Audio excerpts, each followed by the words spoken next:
the whole project of determining the sunnah of the Prophet Muhammad ﷺ is a historical project. And actually history writing comes out of hadith scholarship. Because if you want to know, you have two different hadith. The Prophet ﷺ said, God curses women who visit the grave. And then the Prophet ﷺ says, I used to tell you, don't visit the graves, and now I command you to visit them because they remind you of death. So you have two data points. One says, women are cursed if they go to the grave. The other says, go to the grave.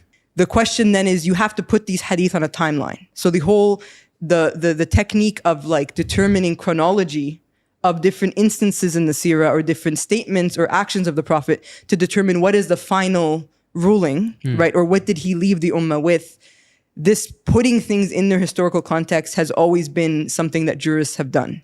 And then when people start saying, a century, 2 centuries into Islam, when people start attributing statements to the Prophet Muhammad ﷺ, then the hadith critics come in and they say, when did you hear this hadith? Who did you hear it from? What city did you hear it in? So a big part of retaining the tradition and preserving it is actually putting it in its historical context. From the very beginning of what did the Prophet ﷺ say? Then the question becomes, okay, was he saying this or doing this in his capacity as a prophet, in his capacity as a statesman, in his capacity as a qadi, in his capacity as a mufti, in his capacity as a counselor? Like, what capacity is he saying this in? Because if you say it's a qadi, then that only applies to that case. If you're saying it's a mufti or as a prophet, then that's universal, right? So the point is, this idea of context is not like something we learned from the West.